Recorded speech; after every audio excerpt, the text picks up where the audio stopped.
마태복음 24장 21절에서 28절까지입니다. 시간은 우연히 존재하는 것이 아니고 하나님이 시간을 창조하셨습니다.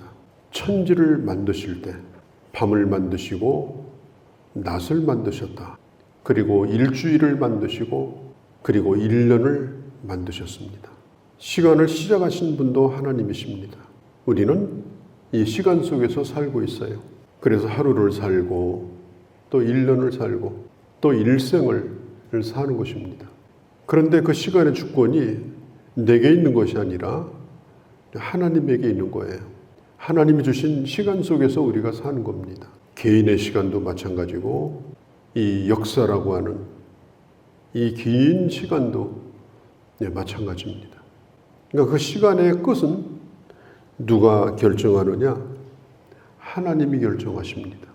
그리고 우리는 하나님이 정해놓은 시간표 속에서 사는 거예요. 시간표를 내가 정하는 것이 아니죠. 학교에서 정해주는 것이죠. 마찬가지로 내 인생의 시간표도 하나님이 정해주신 겁니다. 역사의 종말도 마찬가지예요. 어떤 사람은 핵전쟁이 일어나서 종말이 올 거다. 또 어떤 사람은 3차 대전이 일어날 때 종말이 올 거다. 그렇게 말하지만 그건 아니에요. 종말은 언제 오느냐? 예수님이 재림할 때 이 시간이 끝이 오는 겁니다. 그리고 이제는 밤과 낮이 없는 영원한 차원의 시간으로 변화가 되는 거예요. 그리고 주님이 오시기 전에는 여러 가지 징조들이 나타나게 되어 있습니다. 그리고 갈수록 그 징조는 자주 나타날 것이고 그리고 결국은 주님의 재림이 임하게 될 겁니다. 사고가 날 때 사고가 나기 전에 그 비슷한 작은 사고가 난다고 하죠. 그 작은 사고가 났을 때 그걸 미리 고치든지 또 뭐 개선을 하든지 하면 괜찮은데 그대로 두게 되면 반드시 그 사고와 똑같은 사고가 확대돼서 사고가 난다. 그래서 그게 법칙입니다. 그러니까 주님 재림도 마찬가지예요. 주님 재림의 징조는 자주 우리 눈에 보이게 되어 있습니다. 귀에 들리게 되어 있습니다. 그렇게 하다가 주님의 재림이 임하는 거예요. 이 종말의 징조 가운데 아주 중요한 징조가 있어요. 그것이 뭐냐면 예루살렘의 멸망입니다. 서기 70년에 예루살렘이 멸망을 했고 그리고 그 멸망을 앞두고 그 시점으로부터 40년 후에 예루살렘이 멸망하잖아요. 그러니까 예루살렘의 멸망으로부터 역사의 멸망까지, 역사의 종말까지 주님께서 일직선에다 놓으시고 오늘 예언을 하신 것이 바로 이 마태복음 24장의 말씀이에요.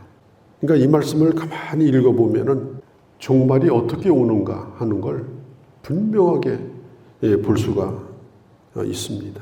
이스라엘 역사를 보면 서기 60년경부터 서기 70년까지 큰 이런 혼돈이 일어납니다. 그때 이제 노마에 저항을 해가지고 노마가 완전히 이 예루살렘과 유대를 다 파괴시켜 버리려고 이제 공격을 하기 시작하는데 그때부터 이제 저항이 시작이 되고 그리고 지금도 이스라엘에 가면 마사다라고 하는 유적이 있어요. 마지막 그 저항을 했던 곳이거든요. 그래서 그때 노마 군대가 노마 군대는 초강대국 아닙니까? 싸울 수 있는 군대가 아니에요. 사는 길은 도망치는 길밖에 없습니다. 그리고 예수님도 말씀을 하셨어요. 16절에 보면 15절에 다니엘 선지자가 얘기한 것처럼 거룩한 곳, 그게 뭐예요? 예루살렘이에요. 성전. 그때에 가정한 것이 거룩한 곳에 서는 것을 보거든. 그게 바로 성전이 파괴되는 그때입니다. 그때는 뒤도 돌아보지 말고 도망을 쳐라. 이게 무슨 뜻입니까? 그러면 산으로 도망간다고 사느냐? 사는 것도 아니에요. 그만큼 이 마지막 이 종말은 아주 긴급하고 위험하고 그리고 그 상황이 아주 매우 좋지 않다. 서기 70년의 예루살렘 멸망뿐 아니라 앞으로 이 땅에 임할 마지막 주님 재림 전에 임하는 대환란과 멸망도 그렇게 임하게 될 것이다. 그걸 지금 여기 말해주고 있는 것입니다. 성전이 불타 없어지고 파괴될 거다. 누구도 생각하지 않았어요. 하나님이 지켜준다고 생각했어요. 그런데 그것마저도 완전히 다 파괴됐습니다. 이런 상황, 이것은 전무후무한 거예요. 그때는 지붕에 올라가서 기도하던 사람도 내려올 생각하지 말고, 그리고 들에 길 가던 사람도 집으로 들어갈 생각도 하지 말고, 이제는 도망갈 곳이 없다. 종말이 오게 되면 숨을 곳도 없다. 우리가 하던 일을 종말이 올 때까지 자기가 서 있는 곳에서 하나님의 사람으로 잘 사는 것, 그것밖에는 없다. 종말을 피해서 어디로 갈 수 있는 건 아니에요. 주님이 오시는 그날까지 내게 맡겨준 일, 주님이 내일 오신다 하더라도 어디 기도원 가서 숨어 있다든지 골방 가서 숨어 있다든지 그러니까 안 되는 거예요. 그 날과 시도 또 우리가 알지 못해요.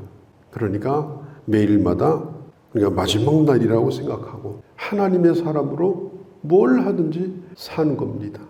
지붕에서도 살고 집 안에서도 살고 밭에서도 살고 길 걸어갈 때도 하나님의 사람으로 살고, 그때는 고난이 크기 때문에 19절 20절에 있는 것처럼 그 고난의 때가 오늘 여기 성경에 있는 대로 아기를 임신했을 때가 되든지 추운 겨울이 되지 않도록 기도해라. 저도 가끔 그런 생각을 합니다.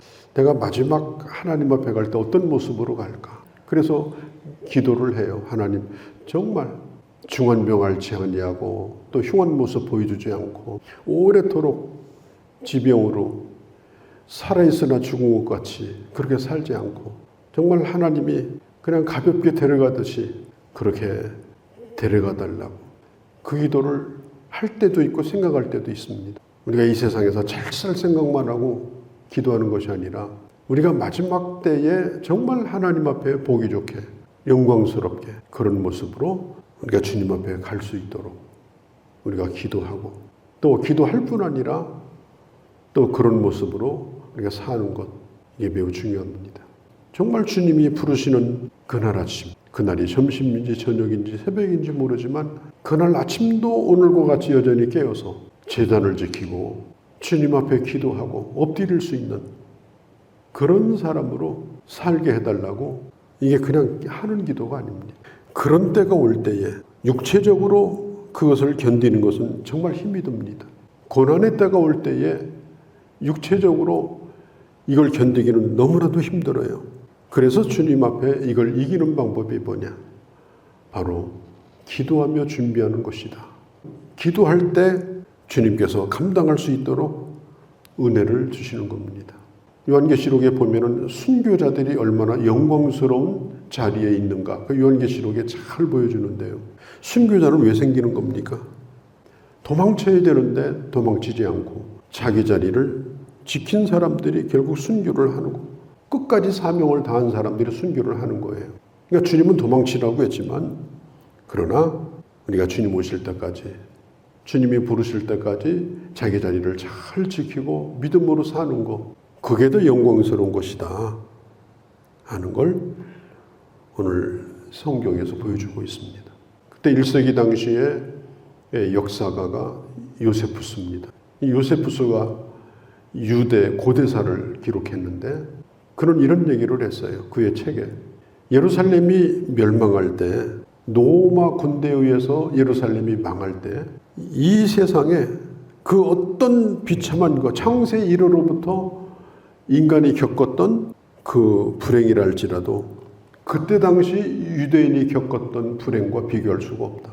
그러니까 예루살렘이 멸망할 때 얼마나 비참했는가, 얼마나 끔찍했는가 하는 걸 그 당시 역사를 기록한 사람이 그걸 기록을 해놓고, 주님은 그걸 40년 후에 그런 일이 일어나는데 마치 보는 것처럼 예루살렘 멸망뿐 아니라 앞으로의 주님 재림하기 전까지 대환란이 임하게 될 때는 바로 그런 고통이 임하게 될 것이다. 그렇게 말씀을 해주신 거예요. 22절에 그날들을 감하지 아니하면 모든 육체가 구원을 얻지 못할 것이나 그러나 택한 자를 위하여 그날들을 감하시리라. 하나님의 택한 백성들을 하나님께서 환난 날에 그 고통을 감화해 주겠다고 약속을 했습니다. 악한 자는 악한 심판을 받을 것이지만 택한 하나님의 백성은 하나님께서 구원을 베풀어 주시는데 그때에 그날들을 감화해 주셔서 감당케 해주신다. 감화해 주시니까 감당할 수 있는 거예요. 그리고 끝까지 인내하고 견디게 하시는 거예요. 그리고 우리가 엊그제 본 것처럼 끝까지 견디는 자가 결국은 구원을 받게 되는 것입니다. 그런데 이 마지막 때 일어나는 일 가운데 하나가 뭐냐? 배교자가 많이 생기는 거예요. 고난이 오고 어려움이 올 때 그걸 견디지 못하고 믿음을 떠나가고 신앙을 버리고 그 영혼도 다 팔아먹어버리고 엉망진창이 돼가지고 마지막 주님 오실 때는 한없이 후회하면서 통곡을 하면서 부끄러운 모습으로 주님을 맞게 되는 것입니다. 이런 모습이 되지 않도록 기도해라. 이런 모습이 되지 않도록 믿음으로 견뎌라. 견디려고 하면 감당할 수 있도록 은혜를 주신다. 저는 가끔 이런 생각도 해봐요. 주님이 오실 때 내가 주님을 알아볼 수 있을까? 내가 주님 얼굴 본 적도 없고 맨날 성화에서나 뭐 잘생긴 멋진 그런 얼굴만 봤지 주님 얼굴이 진짜 어떻게 생겼는지 모르거든요. 2000년 전에 예수님의 얼굴을 우리가 어떻게 압니까? 그런데 문제는 또 뭐냐? 말세가 되면은 또 자기가 그리스도라고 나타나는 자들이 많아요. 키 큰 자도 나타나고 뚱뚱한 자도 나타나고 이 해괴망측한 일들이 말세에 일어날 텐데 그리스도가 여기 있다 저기 있다 할지라도 절대로 따라가지 말라. 그리스도는 우리가 찾아서 찾을 그런 분이 아니라 오늘 성경은 분명히 말합니다. 27절에 번개가 하늘에서 땅으로 내려오는 것처럼 그때는 모든 사람이 숨어있는 사람이나 나타난 사람이나 모든 사람이 한꺼번에 다 알아볼 수 있도록 그리스도는 그렇게 임하게 될 것이다. 그러면 자연적으로 알아보게 될 것이다. 그러니까 자칭 그리스도라고 하는 자들은 이건 누구를 막론하고 다 사기치는 자고 다 가짜다. 그렇게 보시면 되는 거예요. 그러니까 주님을 찾아다니지 말아야 돼요. 골방에 있다, 광야에 있다, 어디 무슨 뭐 단체에 있다. 인류 역사에 수많은 그런 거짓 그리스도, 적 그리스도가 나타났다가 나중에는 다 끝나고 말았어요. 그런 소문에 우리는 귀를 기울이면 안 됩니다. 지금도 끊임없이 그런 소문들이 일어나요. 어디 가면 좋대더라, 어디 가면 은혜 받는다더라, 어디 가면 누구를 만난다더라, 어디 가서 안수 한 번 뭐 받으면 다 낫는다더라. 그런 것에 귀를 기울이면 안 돼요. 결코 우리 주님은 저 골방이나 어디 비밀스러운 데서 임하셔가지고 우리 안수해주고 절대로 예수님은 그런 분이 아니셔요. 번개가 번쩍이는 것처럼 모든 사람이 다 볼 수 있도록 그때는 요한계시록 1장에 있는 것처럼 주님을 믿은 자나 주님의 눈을 찌른 자나 한꺼번에 그를 볼 것이고 주님의 눈을 찌른 자들은 산아 나를 가려달라 바위야 나를 가려달라고 통곡하면서 재림의 주를 만날 겁니다. 그러니까 그리스도가 여기 있다 저기 있다 그런 것에 조금이라도 우리는 귀를 기울여서는 안 돼요. 주님은 그렇게 오시는 분이 본래부터 아니십니다. 그리고 아주 중요한 얘기를 하시는데 28절에 보면 죽음이 있는 곳, 이 죽음이라는 말은 시체입니다. 죽은 시체, 죽음이 있는 곳에는 독수리가 모일 것이다. 독수리는 죽은 시체를 먹습니다. 죽어가는 것은 죽을 때까지 기다립니다. 그러다가 죽으면 달려들어서 다 뜯어먹습니다. 오늘 우리가 살고 있는 이 세상은 오늘 주님이 하신 말씀이에요. 죽음이 있는 곳에 독수리가 보여될 것이다. 이미 독수리가 하늘을 날고 있다. 이미 독수리가 하늘을 날고 있다. 왜? 누가 죽어가는지, 누가 고기 덩어리인지, 누가 육체 덩어리인지 그걸 다 보고 있는 거예요. 이 세상에는 살아있으나 죽은 자들이 많아요. 육신은 멀쩡한데 정신이 죽어있고 영혼이 죽어있고 그냥 살덩어리만 꿈틀거리고 육체적인 그런 본능에 의해서만 살아가는 그런 인간들이 많습니다. 창세기 6장에 있는 것처럼 그 시대가 육체가 되었더라. 홍수 심판은 살아있는 자를 심판한 게 아니에요. 다 썩은 것들을 치운 쓰레기 청소 작업이 바로 홍수 심판이에요. 마지막 이 땅에 임할 심판도 마찬가지입니다. 거듭나지 못한 사람, 영혼이 죽은 사람, 살아있으나 죽은 모든 대상들은 마지막 하나님의 심판의 대상이 된다. 이 세상에는 지금 죽음의 냄새가 진동하고 있다. 썩는 냄새가 진동하고 있다. 이게 사람이 사는 세상인가 싶을 정도로 이 세상은 엉망진창이 되어져 가고 있다. 죽어가는 자를 보면서 독수리가 냄새를 맡고 입맛 다시는 것처럼 지금 하나님의 심판은 곧 이 세상에 임하게 될 것이다. 나는 오늘 살아있는 자로 사는가? 내 영혼은 살아있는가? 주님의 생명과 나는 지금 교통을 하고 있는가? 나는 생명의 말씀을 먹고 있는가? 나는 썩는 냄새가 아니라 살아있는 하나님의 사람의 향기를 바라고 사는가? 이게 너무나 중요한 거예요. 죽음이 있는 곳에서는 독수리가 모일 것이니라. 내 주변에 지금 화려한 예루살렘 성만 보이고 나도 저런 데 가서 한번 돈 내고 살았으면 좋겠다. 거기에만 눈독 들인다면 이미 죽은 거예요. 끝난 겁니다. 이미 독수리가 그를 바라보고 있는 겁니다. 하나님의 심판이 눈앞에 가까이 있습니다. 우리가 살아있는 자로 사는 것, 이게 얼마나 중요한가. 특별히 마지막 때는 더욱더 우리가 영적으로 깨어서 하나님의 사람으로 살다가 주님 만나는 것이 얼마나 중요한가. 그걸 가르쳐 주는 것이 바로 28절의 말씀인 것입니다. 거룩하신 우리 아버지 하나님, 마지막 때가 되면 우리가 살고 있는 이 땅은 육체가 썩는 냄새가 진동하게 될 것이고 심판의 독수리가 하늘 높은 곳에서 그 죽음을 바라보면서 심판할 것을 주님이 말씀하셨습니다.